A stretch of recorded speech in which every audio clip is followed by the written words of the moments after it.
De retour sur notre plateau, on retrouve maintenant au téléphone Eric Seban, trader et coach chez Perceval Finance. Bonjour Eric. Bonjour Eleonore. Alors aujourd'hui on va parler avec vous du CAC et de l'euro-dollar. On commence avec le CAC. Hier il est repassé dans le vert après une progression un peu en dents de scie. Est-ce que l'indice parisien est selon vous tiré d'affaire ? 50-50. Oui, non, mais c'est vrai en plus, parce que vous avez le graphique devant les yeux, donc vous avez vu qu'on a peu d'écart entre mercredi dernier et ce matin, puisqu'on ouvrait à 5078 la semaine dernière, 5103 ce matin, donc 25 points, c'est rien du tout. En revanche, chaque jour, il se passe pas mal de choses dans une même séance, beaucoup de mouvements. Donc pour l'instant, en tout cas, sur le plan surtif tel que présenté, ça évolue dans le range comme on l'avait anticipé, rien de plus. On avait anticipé ça dès la sortie du range inférieur le 31 octobre. On avait ouvert en gap haussier et on avait émis l'hypothèse qu'on allait réintégrer le range duquel on était sorti par le bas. Et bien c'est ce qui s'est passé, puisque depuis on a réussi quand même à faire, comme vous le voyez, alors c'est pas hyper visible, mais ça l'est quand même, un double top et un double appui. Pour le moment, donc on est sur le deuxième appui. Et puis, le marché tente de sortir par le bas. Il se trouve que c'est également que cet ensemble de trois ranges, c'est le graphique que vous avez en 4 heures. Si vous affichiez, par exemple, un graphique en daily, vous verriez la même représentation sous une forme différente, celle de l'inconnu, que tout le monde voit bien évidemment, d'une épaule, cette épaule inversée qui est annonciatrice de la fin d'un mouvement baissier, une épaule, cette épaule inversée, donc bien placée, et un marché qui actuellement est sur la deuxième épaule. Alors, tout cela indique quoi? Si on sort de range par le bas, évidemment, alors on va considérer que ce sera donc en clôture daily, donc à la fin de la journée. Si on est en dessous, le niveau actuel, en dessous 5050, nous pourrons considérer que la probabilité d'aller rechercher 4900 est forte. Non pas seulement parce qu'on sortit range par le bas, mais aussi parce que ça invaliderait cette figure en épaule, cette épaule inversée, puisque la deuxième épaule n'amènerait pas donc un retour vers la ligne de coupe. Alors, pourquoi 50-50? Parce qu'une fois qu'on a dit ça, c'est une analyse purement de chartiste, donc c'est assez scolaire. Il faut aussi tenir compte du contexte.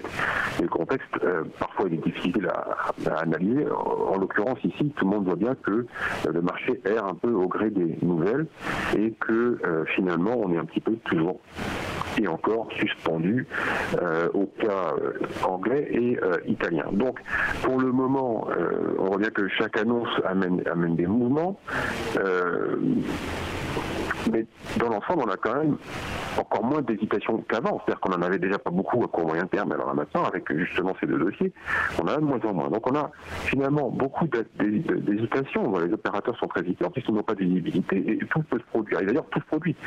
Comme je vous le disais il y a 2 minutes, il y a peu d'écart constatés sur une semaine, mais tous les jours en pleine séance, on a beaucoup de mouvements. Ça swing pas mal. Donc, c'est dû notamment à l'hésitation, évidemment, puisqu'il n'y a pas de directionnel. Donc le marché, pour le moment, si on regarde la situation en prenant un petit peu de recul, on constate quoi? Tout simplement que depuis 4900, ce que nous avions anticipé comme étant des rebonds techniques probables, se sont produits.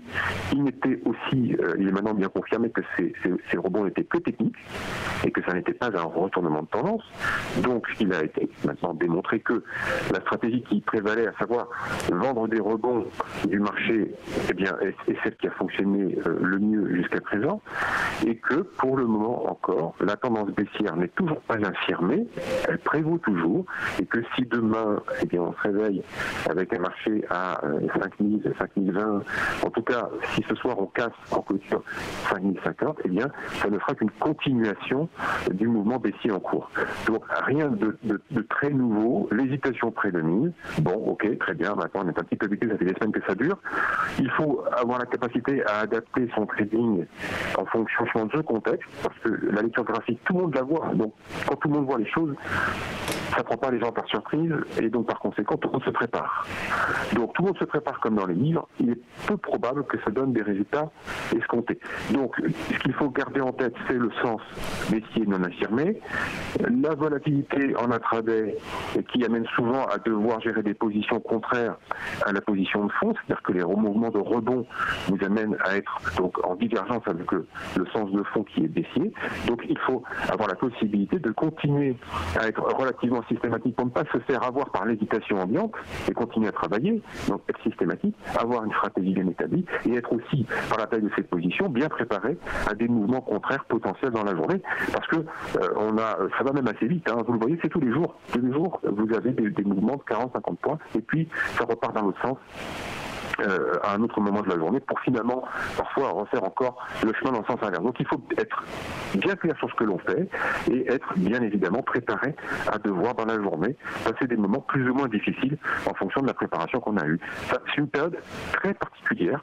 Je ne peux pas vous dire où l'on va aller. Alors évidemment, je pense que la probabilité qu'aujourd'hui on essaye d'enfoncer, comme c'est en ce moment le cas, est forte. Est-ce que ça va se traduire par une clôture sous 5050 aujourd'hui? J'en ai strictement aucune idée, et je dirais que l'hésitation actuelle est tout à fait propice à des fausses sorties, des faux départs. Donc pour le moment, en tout cas, attendre des rebonds pour vendre est la meilleure solution. Il n'est certainement pas adapté ce matin, en tout cas, de vendre la cassure. C'est un piège, c'est un piège. Alors concernant l'euro-dollar maintenant, la semaine dernière, eh bien, vous incitiez un petit peu à la prudence, mais surtout à la patience. Est-ce que c'est toujours le cas aujourd'hui ? Oui, bien sûr. Je me souviens plus qu'il m'avait posé la question de est-ce qu'on peut acheter double appui, et je lui ai dit non, parce que la tendance baissière n'est pas affirmée et c'est pas une bonne probabilité. Alors le rebond technique s'est produit, vous voyez bien sur le graphique, mercredi dernier, la bougie est assez éloquente, hein. C'est une bougie daily, donc ça montre bien qu'en effet il n'y avait pas de carburant pour aller au-delà, que le rebond était bien technique, et puis la confirmation est venue sans tarder avec un nouveau plus bas, on est passé sous un 13, et pour le moment en tout cas le marché dessine un pullback sous justement ce niveau qui était un niveau support, hein, le double appui était un niveau support, un 13 était un niveau support, et bien pour le moment en tout cas ça se matérialise comme étant une résistance, peut-être un pullback, ce qui est bien connu. Donc le marché a traversé, et puis ce qui était support commence à devenir résistance, puisque à l'instant T, en effet, l'euro-dollar n'arrive pas à rebondir, bien que évidemment les nouvelles l'aient amené à rebondir, puisque à chaque fois qu'on va vous annoncer évidemment que le paquet va être réglé dans quelques heures, vous avez ce mouvement. Et on ne faut pas se faire avoir, certainement pas en tout cas acheter et profiter des rebonds pour vendre, parce que ça fait quand même depuis un bon moment maintenant que ça dure. On a dû avoir adapté une stratégie baissière depuis avril. Jamais, et on a été très clair très rapidement pour vous donner un niveau de retournement de tendance, 1,50, vous le voyez, en septembre on s'en est rapproché, on ne l'a jamais déclenché et la tendance de fond a repris court. Même là, avec ce double appui que nous avons eu à la fin octobre, eh bien ça n'a pas cette stratégie de vendre sur rebond n'a pas été prise à défaut.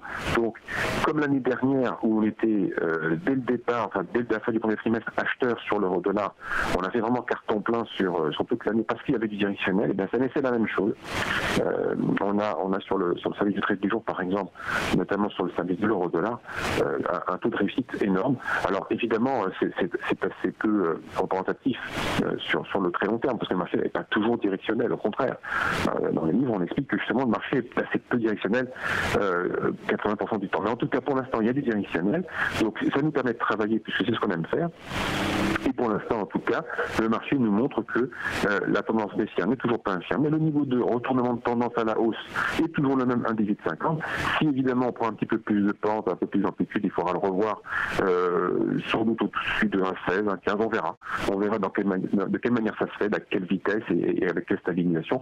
En tout cas, pour le moment, toujours les ventes sur rebond, c'est ce que l'on fait. Et on reste évidemment, comme sur les indices, avec l'hésitation, donc une taille de position adaptée à des mouvements contraires en intraday contre sa position pour pouvoir la gérer avec l'esprit tranquille. Eh bien, merci beaucoup Éric Seban, on retient tout ça et on vous retrouve très vite sur TV Finance. Éric Seban, trader et coach chez Perceval Finance. Merci.